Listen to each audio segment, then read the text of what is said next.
How to keep schools safe. That's the debate reignited after the shooting at a high school in Florida last month. It's a dialogue that's led to a set of proposals from Governor Doug Ducey. As Arizona Public Media reported, the school safety plan unveiled by his office this week. The proposal offers $2 million in state funding for school mental health programs and improvements in training and equipment for school resource officers. The governor's office says it plans to draft legislation for state lawmakers to consider this session. Taking a closer look at Pima County, the Sheriff's Department has 12 school resource officers assigned to more than 50 campuses. The Sheriff's Office pays for it through a general fund. Pima County Sheriff Deputy William Farmer represents the Arizona School Resource Officers Association, which provides training for officers in schools all across the state. He shared more about these programs on campuses today. The national standard is that we respond what we refer to as direct to threat. What that means is that we show up and we're looking for stimulus. We're looking for the sound of gunfire, the sound of somebody saying that he's right here or screaming or whatever it is. And our primary goal at that point is to bring calm to the chaos.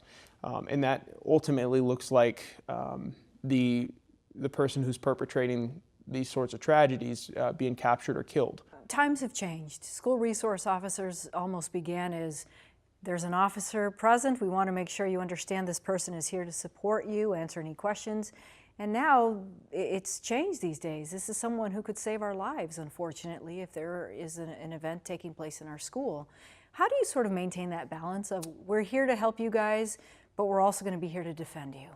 Well, one of the messages that the Arizona School Resource Officers Association tries to push out statewide is what we refer to as a triad approach, where we have the deputy or officer on campus that serves as a mentor to students, a resource to the school, and then fulfills the role of a law enforcement officer.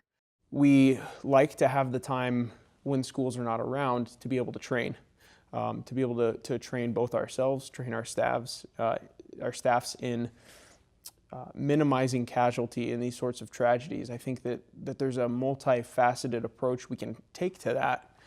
Training the staff for lockdown procedures, active shooter response protocols, that the actual law enforcement response is something that we train throughout the year.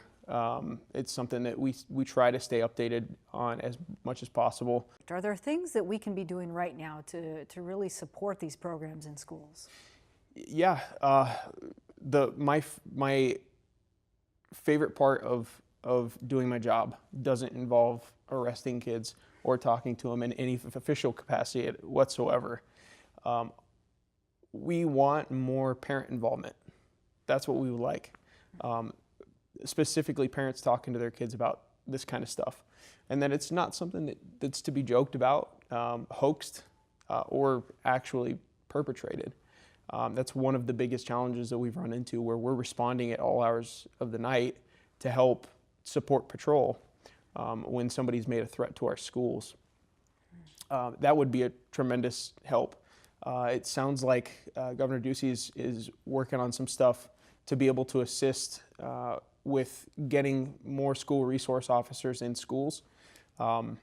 With that, a lot of departments use a grant-funded method to obtain a full-time school resource officer. But some of the limitations to those grants hold that deputy or officer back from being able to effectively maintain school safety and security by tying them down to a classroom with minimum teaching hours and things of that nature. Working, I imagine, as a school resource officer is probably a really fun, enjoyable job, but it's challenging, and it presents a danger because schools are considered what we refer to as soft targets. How do you reconcile with that, knowing that, you know, it can be a dangerous place? Well, my family, my wife, and the people that care about me know that at some point it may come to pass that I've got to make a sacrifice to help save my kids, mitigate tragedy and these sorts of things.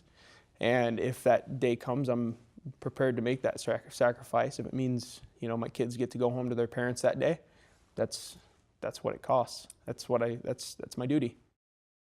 Since the shooting in Florida, student activists nationwide have remained vigilant on the issue of stricter gun control. And we've seen it here in southern Arizona through student-led walkouts and protests this weekend, calling on Congress to act. We will not continue to stay quiet and wait for the next school shooting to happen. Enough. Enough. That led us to David Casadillas, a senior at Cholla High School in Tucson, who's become one of the most outspoken students at his school. We invited him to our studio to talk about what he wants lawmakers to know. This week, Governor Ducey released a plan that outlines a few different things that could work. Are you comfortable that that's taking this in a good direction? Well, I mean, it's a good start, but we definitely have to do more. I don't see how not banning assault weapons makes sense, because they're made for one purpose, and that's killing masses of people. It sounds like you're pretty active politically. You're engaged with the conversations that are taking place. But, for example, a semi-automatic pistol that may have 9 to a dozen rounds in it, that can cause just as much damage as an assault rifle. Are you asking that all sorts of weapons be removed? Oh no, just the weapons that can kill hundreds of people in 1 minute. Those weapons shouldn't even be considered. How does school safety look right now at Cholla High School? Well, we have one safety officer right now from TPD, and he's very helpful. We talk to him a lot, the students, we interact with him. But we also have drills. And what we thought about when we were in that lockdown is, well, if someone is going to shoot at us, they're not gonna do it when we're in class. They're probably gonna pull an alarm or something like that. So those drills and everything like that, they end up being useless when you have an active shooter in your campus. Have you had conversations with the school district or your principal about those concerns? Oh yes, we definitely have conversations, and well, they do everything they can to facilitate with us. But if there's no action taken by the state legislature and in the federal level, then nothing's ever going to happen. You've been in front of hundreds of people with this message. Do you think that people in position of power are actually listening to students like yourselves?